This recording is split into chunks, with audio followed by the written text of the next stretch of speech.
Hi hello అండి, అందరికీ నమస్కారం. ఈరోజు నేను రోటి చింతకాయ పచ్చడి ఎలా చేయాలో మీ అందరికీ చూపిస్తాను. ఫస్ట్ అయితే మనం ఒక బాండీ తీసుకుని దాంట్లో కొంచెం ఆయిల్ వేసుకుని అది కొంచెం హీట్ అయ్యేంత వరకు ఉంచుకొని దాంట్లో కొంచెం పోపు గింజలు ధనియాలు వేసుకోవాలి. వీటిని ఫస్ట్ మనం వేయించుకొని పెట్టుకోవాలి. వాటిని తీసి ఒక గిన్నెలో వేసుకున్న తర్వాత ఇంకొంచెం పచ్చిమిర్చిని విడిగా వేయించుకోవాలి. ఇవన్నీ ఎందుకు నేను విడిగా వేయించుకుంటున్నానంటే అన్నీ కలిపి వేపితే అన్నీ ప్రాపర్గా వేగమని చెప్పేసి. సో పచ్చిమిర్చి వేసేటప్పుడు అయితే ఖచ్చితంగా కంపల్సరీగా మూత పెట్టుకోవాలి, లేదంటే అవి పగిలి పైన పడతాయి, ఎందుకంటే వాటిని మనం కట్ చేయలేదు కాబట్టి. సో ఇవి కలర్ వచ్చేంత వరకు మనం వేయించుకోవాలి. తర్వాత వీటిని తీసి వేరొక బౌల్లోకి షిఫ్ట్ చేసుకోవాలి.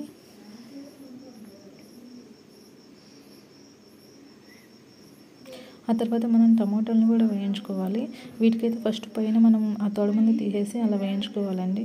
అలా చేస్తే చాలా బాగా వేగుతాయి. కొంచెం బాగా వేగేంత వరకు మనం సాల్ట్ చేసుకోవాలి. దానిపైన ఒక మూత కూడా పెట్టి ఒక 1 మినిట్ అలాగా మనం వేపామంటే సరిపోతుంది. సో ఇలా ఇలా వచ్చేంత వరకు వేపాలి. ఇవైతే ఇక్కడ 2 జాడీలు ఉన్నాయి ఏమిటి అనుకుంటున్నాయి. ఇదైతే మాది పాత చింతకాయ పచ్చడి అండి. సో అడుగు వెళ్ళిపోయింది కొంచెం ఉంది. ఇది కొత్త చింతకాయ పచ్చడి. దీన్ని ఇంకా మళ్ళీ కూడా తొక్కాలి, అందుకే అది అలా ఉంది. సో ప్రాపర్గా అయితే ఇలా ఉంటుంది, దాన్ని మళ్ళీ తొక్కాలి. సో ఇప్పుడు ఉన్నదాన్ని నేను చింతకాయ పచ్చడి చేయడం కోసం యూజ్ చేస్తున్నాను. మనం చేయడానికి ఇదైతే సరిపోతుందండి ఎగ్జాక్ట్గా. సో ఇప్పుడు రోల్ నీట్గా కడిగిన తర్వాత మనం వేయించి పెట్టుకున్న పోపు గింజలు ధనియాలు వాటిని ఫస్ట్ కొంచెం మెత్తగా దంచుకోవాలి. కొంచెం మెత్తగా అయ్యేంత వరకు దంచుకోవాలి. దాని తర్వాత మనం పచ్చిమిర్చిని వేసి దంచుకోవాలండి. సో పచ్చిమిర్చి తీసుకుంటున్నాను నేను. పచ్చిమిర్చిని వేసి కొంచెం దంచుకోవాలి వీటిని కూడా.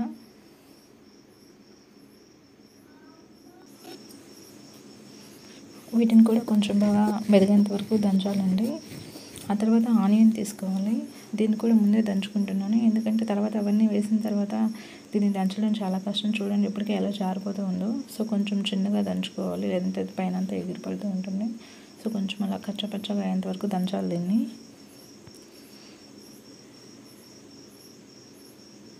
తర్వాత కొంచెం వెల్లుల్లి రెబ్బలు కూడా వేసుకుంటున్నాను, అవి కూడా ముందే దంచేసుకుంటున్నాను. ఈ ఆనియన్ వెల్లుల్లి కొంచెం బాగా మెరిగేంత వరకు దంచుకోవాలి.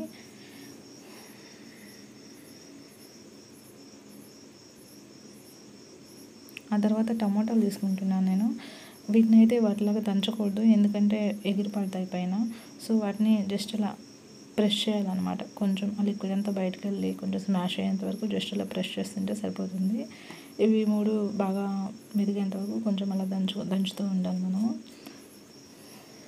ఆ తర్వాత మనం తీసుకున్న చింతకాయ పచ్చడిని తీసుకొని కొంచెం దంచుకోవాలి. సో ఇప్పటివరకు వేసిన ఇంగ్రీడియంట్స్ ఈ చింతకాయ పచ్చడి అంతా బాగా మెదిగేంత వరకు మనం దీన్ని కొంచెం ఒక 5 మినిట్స్ టైం అయితే తీసుకుంటుంది. దీన్ని అట్లనే అలా దంచుకోవాలి. దీనిలో అయితే నేను ఎప్పుడు చింతకాయ పచ్చడిలో మనం ఎప్పుడు ఉప్పు కానీ పసుపు కానీ అసలు వేయమండి మళ్ళీ, ఎందుకంటే మనం ఫస్ట్ చింతకాయ పచ్చడి తొక్కేటప్పుడే దానిలో ఉప్పు పసుపు 2 బాగా వేసింటారు కాబట్టి మళ్ళీ మనం అసలు వాటిని యూజ్ చేయాల్సిన అవసరమే లేదు. పొరపాటున మనం తెలియక మళ్ళీ ఉప్పు వేసామంటే అది బాగా కష్టమైపోతుంది. సో ఉప్పు అయితే అసలు వేయకూడదు. సో మన చింతకాయ పచ్చడి అయితే రెడీ అయిపోయింది. దీన్ని ఇంకొక బౌల్లోకి తీసేసుకున్నాము. తీసుకొని దీన్ని తాలింపు పెట్టేసుకుంటే మన చింతకాయ పచ్చడి రెడీ అయిపోతుంది. మీకు కనుక ఈ వీడియో నచ్చినట్టయితే కామెంట్ చేయండి, సబ్స్క్రైబ్ చేయండి, లైక్ చేయండి, షేర్ చేయండి. Thank you. Keep watching.